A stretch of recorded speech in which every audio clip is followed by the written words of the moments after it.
We have a great show for you. Matt Derrick is here to fill us in on what we don't know and what's coming up next. And we're going to get into how this team moves forward after the loss to Baltimore and, some hurt egos and feelings, I'm guessing. We're going to get into it now. Welcome to Locked On Chiefs. From the land of the free and the home of the Chiefs, this is the Locked On Chiefs podcast. Mr. Matt Derrick, how are you, buddy? I'm doing okay, Ryan. How about yourself?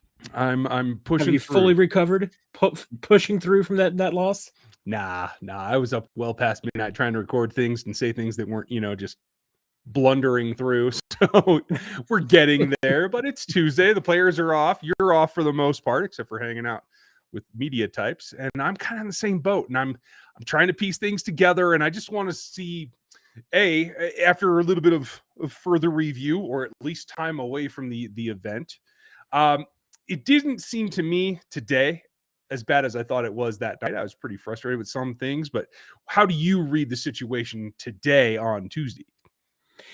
Yeah, I mean, I don't know if I'd look at it dramatically different than we did the other night. I mean, the offense in general played pretty well.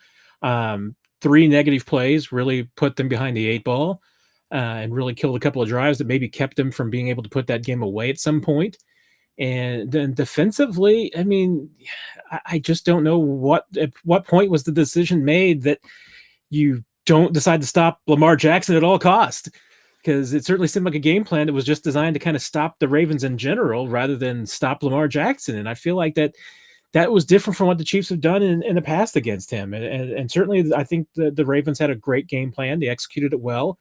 Probably played over their heads a little bit more emotionally. But overall, I mean, it still felt like a game that the Chiefs should have won. They were certainly in it. And, a handful of plays goes either way. I think they do win that game. I think it was still more in their favor than it was the Ravens. The Ravens had to walk a tightrope and do a lot of things right. And the Chiefs didn't. I mean, honestly, the Chiefs could have just cleaned up 1 or 2 things and they win that game pretty easily. Yeah, I agree with you. And it's tough when it's down the stretch that the mistakes pop up. Obviously, that's a big issue in the fourth quarter. But like you said, one big takeaway that I'm here with now is not a lot of injuries. I know a couple of guys were beat up or whatever, but Andy said, I think specifically, that there weren't any actual injuries. Maybe we'll find out something new tomorrow when we get more information. But generally for a beat game like that, a 1-point game well into the 30s, I think that's a pretty good takeaway for getting back on track the next week. Yeah, I mean, for all of the consternation that's out there from Chiefs fans about how awful the team looked and how bad the defense looked, I mean, I'm just not there. I mean, I still have questions about this defense because I didn't see this coming. I mean, I thought that this defense was really starting to look good in July and August and had a really good training camp. I feel like something's happened the last couple of weeks that just took away a little bit of the sharpness that we saw. And maybe it was all an illusion. I mean, maybe it was just going up against the Chiefs offense day in and day out. Maybe it was a good matchup for the Chiefs on defense, honestly. Because, frankly, we're seeing the Chiefs having some trouble running the football offensively. And if that's the case, I mean, the fact that the Chiefs defense was looking pretty good in the training camp, maybe starting to make a little bit more sense. But I still think this defense is going to be better than it is. I mean, looking at the glass half full, which I think we talked about the other night, you're coming off 2 of the 3 toughest run teams you're going to see all season.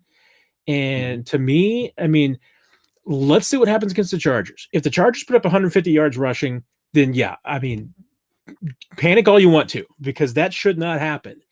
But I feel like you got to just take a little bit of these games and just, you'll see them for what they are, because the Ravens had their backs against the wall. Everyone was doubting them. They had so many injuries to overcome. I saw an emotional team. And how many times have we seen teams when they've got their backs against the wall, when they're banged up, and they seem to come out with this great performance against a big opponent? It seems like it happens all the time. And conversely, now the Chiefs are a little bit worn down and beaten up. If they don't come out with an emotional performance against the Chargers, especially on defense, like I said, I mean, it comes along with the run defense. That's going to be a problem, because this team is going to have a very, very rough week of practice. You've seen it. I mean, Andy Reid's been eating this team alive a little bit, challenging their manhood as it is in public. by basically implying that this defense is playing soft. And Yeah. whatever Andy Reid's saying publicly, trust me, whatever he's saying behind closed doors is 20 times worse. So, I mean, this is going to be one of those weeks where the defense gets challenged, and if they do not respond, I'll be stunned. Yeah, I will be surprised as well. And actually, I want to get into a little bit more of that, the public versus what's behind the scenes. We'll do that after we hear from our pals. So, Matt, you hinted at it, or just said it out loud, actually, about if Andy's saying this in front of people, not inside the organization, what it's got to be behind meeting rooms in amongst themselves, it's got to be 10 times worse. But that's something we don't see very often from him. And to call out two things in particular, the shedding and the actual tackling, that goes back, I think, not just to the players. Yes, it is them performing those actions, but I think, quite frankly, that this goes back to the staff. And yes, they're limited by contact in practice. We know that from camp on forward, but this has got to fall on the staff to correct, doesn't it? Well, yeah, I mean, it absolutely does. I mean, this is what your assistant coaches really get paid for, is to deliver the message this week. I mean, we've seen it before in the past. I mean, I've talked to players when, on both sides of the football, when the Chiefs have had a bad performance. And, what's really come to my mind is a couple of years ago at going into the Oakland game, the Chiefs had really kind of had a rough time running the football and getting some things established. And Andy Reid went in there and just absolutely challenged that offensive line. And there were guys on that offensive line that told me it was their toughest week of practice that they'd had in Kansas City. That's what you're probably going to see on the defensive side of the football this week. I mean, this is going to be the week that they're going to have to pay the piper for what, they've done so far, which what, Andy Reid's saying is that he's just not seeing guys finishing. He's not seeing guys, playing all the way, maybe playing at full speed that they need to do. And when you you feel like your team is playing soft, and I hate to use that word. That's basically everything that Andy Reid's stepping up to the line and not saying. So we'll just go ahead and put it into one word. When a coach is saying that, yeah, I mean, that's when, guys are going to have ugly weeks of practice, and it's going to be tough. And that's why I fully expect this to be an emotional team, because I think they're going to get, to put it bluntly and not too bluntly, I mean, they're going to get their butts kicked this week. And I think they're going to get these guys primed to want to go out and kick somebody's butt on Sunday. I think they have to. And I think it goes part and parcel. Like you said, we've seen this in some ways before, but I don't think ever to this degree since Reid's been in Kansas City. But I know that I've heard stories about back in Philly when the rubber had to hit the road, that this is the way that it comes down. I feel that that's part of playing for a quote-unquote player's coach. And it's got to be difficult to try to wrangle that in when you're generally someone who wants to let the players be loose, let them be who they are. Chris Jones in particular takes a lot of ad-lib plays. Is this ratcheting down discipline as well as the physical part of challenging the defense here this week? Yeah, usually when a Chiefs team is playing like this on either side of the football, and especially Andy Reid's talking about mindset and fundamentals, I mean, that's when they really do go back fairly old school. I mean, I know last year when, or 2 years ago, I guess it was, when Steve Spagnuolo was talking about the team having some trouble practice, tackling, and was really having some issues there. I mean, good grief, we saw them just, whipping out the old tackling dummies and donuts and everything, and doing the kind of things that high school football teams do. And, and sometimes those are drills that, sometimes they're real drills intended to just get you back to the basics. Sometimes they're send a message too and say, hey, well, you know what, guys, if you need to go back to the ABCs of tackling, we're going to do that. And, the bottom line is that, football players, they want to be treated like adults. They do. And, and Andy Reid's probably the best in the league at treating his players that way. I mean, he's always talking about letting players show their personalities and be themselves. And he's great with all of that, as you've kind of illustrated there, as long as you're performing. If the performance doesn't match it, then that's when Andy Reid doesn't become the player's coach. And let's face it, I mean, there's one reason why that, we call maybe Andy Reid to a degree a player's coach, even though I think he's a lot harsher than a lot of other players' coaches, is that he's going to love them up too. but this is not a love him up week. I mean, this is the week that he is going to challenge them, and he's going to expect them to go out and have a big game against the Chargers. And if they do that, then they're going to get loved up. As they should. You got to be able to bounce back, and if you do, you deserve that praise. If it doesn't work out that way, we've seen the Chargers put up some big games. Eckler has gotten loose on this defense in the past. If they don't get this ratcheted down, what does that do to the relationship between Spags and Reed and trying to take the next step to try to get it sorted out? Because it's not just systemic. Yeah, I mean, I think part of it is that Andy Reid has a great deal of trust in Steve Spagnuolo, so he's going to give him a wide latitude in doing what he feels like he needs to do to get things fixed. I mean, if this is another game where, like you said, Austin Eckler goes out and has a huge game rushing and the Chargers just run up and down on them defensively, you're going to see some changes being made, and that doesn't necessarily mean like coaching staff being shaken up or anything. But could you see some roster changes? Could you see some depth chart changes? Absolutely. I mean, you could see a few even schematic changes in the way that they're doing things. Now, I still think a lot of that is premature because you look at the first couple of weeks, and Frank Clark, I still don't think is at necessarily 100%. Mm-hmm. Chris Jones is still kind of feeling his way, and let's face it, these were two really bad matchups for Chris Jones. Just stepping into the edge role, and then having to play two run-heavy teams. Especially the Ravens, who for Chris Jones being on the edge is probably the worst matchup possible for him. So you've got all of that. You're playing without Willie Gay, who you were hoping was going to be a little bit of your eraser. I mean, you did not want this defense to take 8 weeks to gel. But if it's going to be one of those seasons where injuries are going to put you in a spot where you're really 4 weeks behind schedule, that could be where this team is. So I'm not ready to throw the baby out with the bathwater yet, to use another metaphor.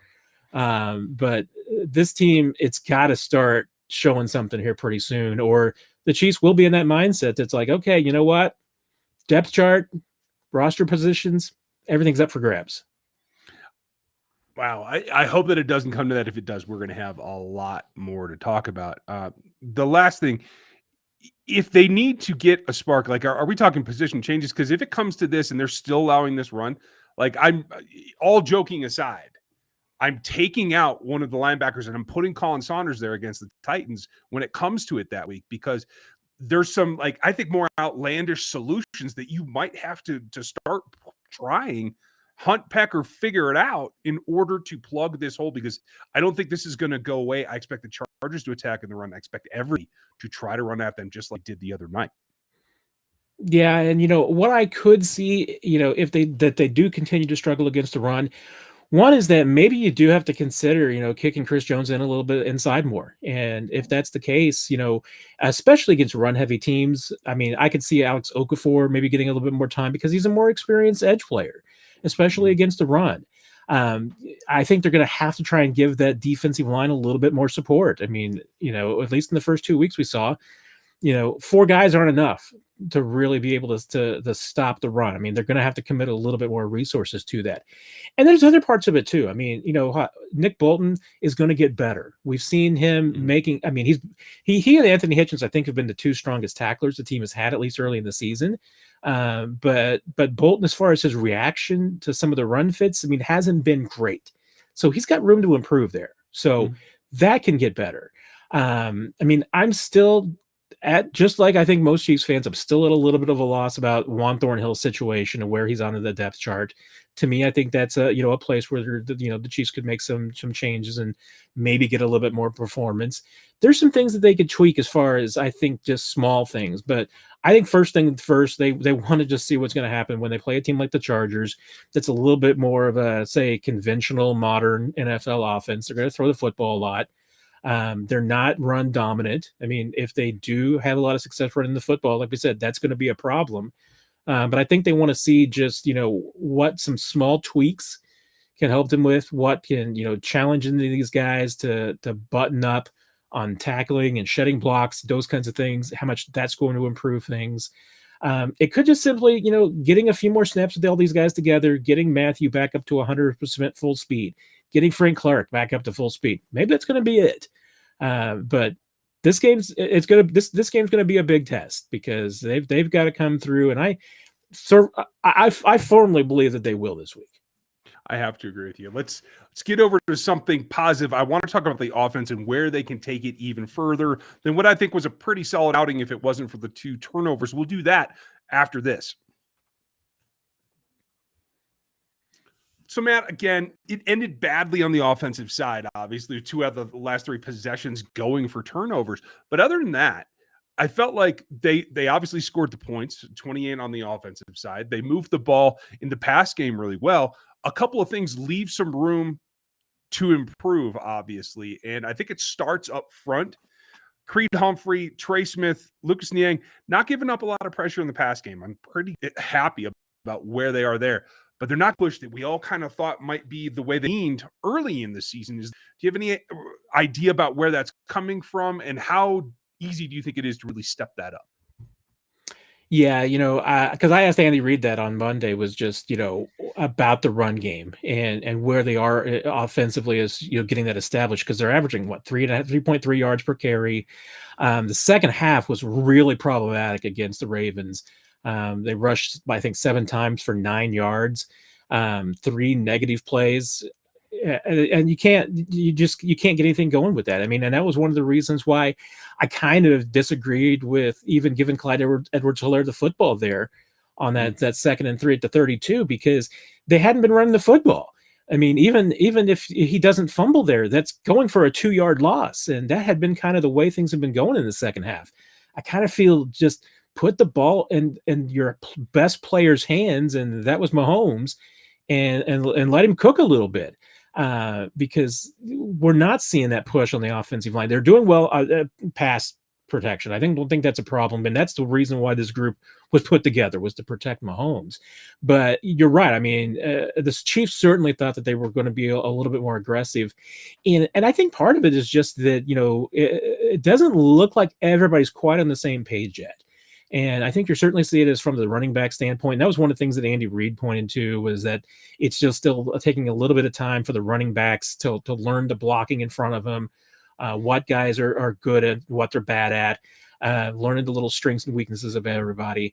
And I think, too, is that, you've also got a lot of guys who are, in their past, for the most part, a lot of man blocking.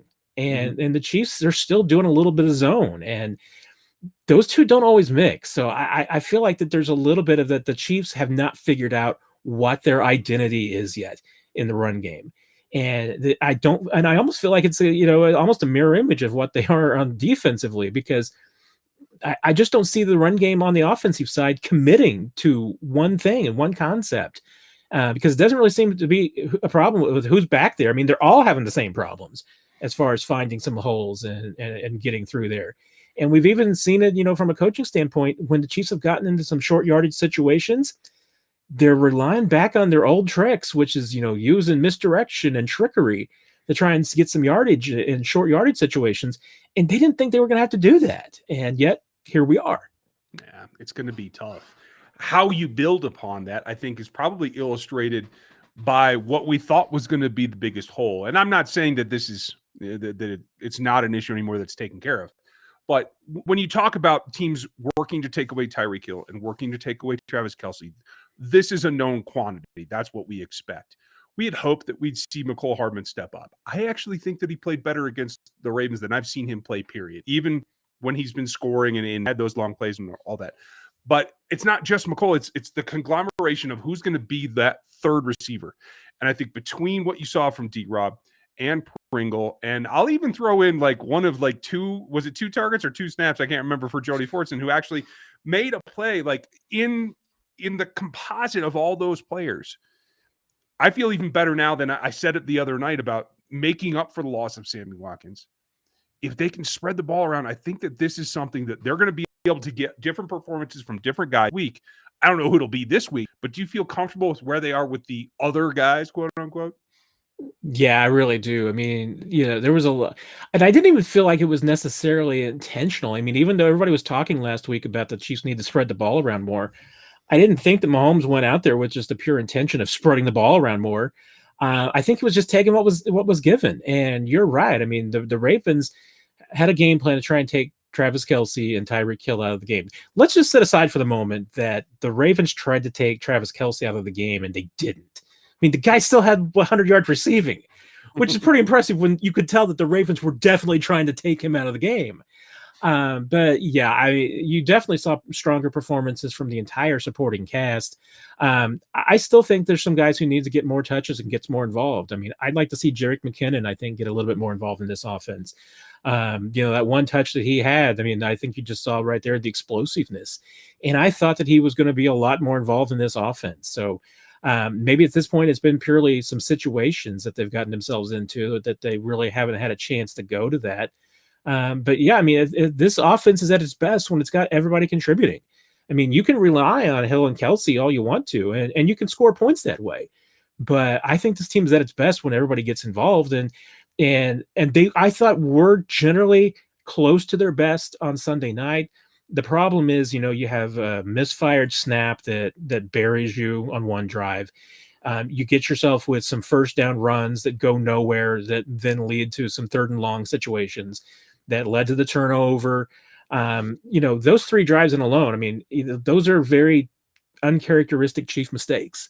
Mm-hmm. And had even one of those drives not been, killed by self-inflicted, moves, maybe they win that game. So, to me, on the drives that they executed properly, I mean, the Ravens weren't stopping them. I mean, and I still feel that in general, the Ravens didn't stop the Chiefs. The only people that stopped the Chiefs on Sunday night were the Chiefs. Yeah, I have to agree. I think that you have to make a concerted effort to get that run game going. I think that has to be the core of the game plan this next week. I mean, I won't go so far to say that you have to run at him, but I think if you're going to neutralize a player like Bosa in particular, I think you run at him if he's in the game. Who knows? It's been a week. The wind's blowing. Joey Bosa might not play. We'll find out. But I think that's got to be not just for getting the whole offense rolling. But my question to you is, I'm a little concerned about the confidence for Clyde Edwards-Helaire. I'd like to see them focus on that, get him cooking so that he can feel more like himself and loosen up a little bit. Do you think that that's a concern?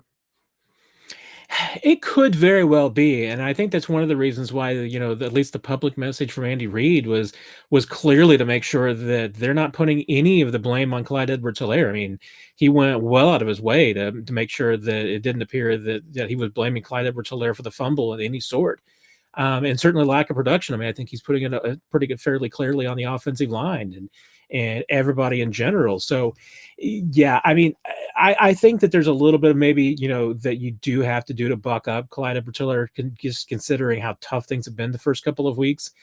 And there's a lot of ways that you can do that. I mean, but one is just in general is to try and just get the ball to him in space, This might be a week to try and bring out some of the screen game, to just get some, short passes, get his confidence going.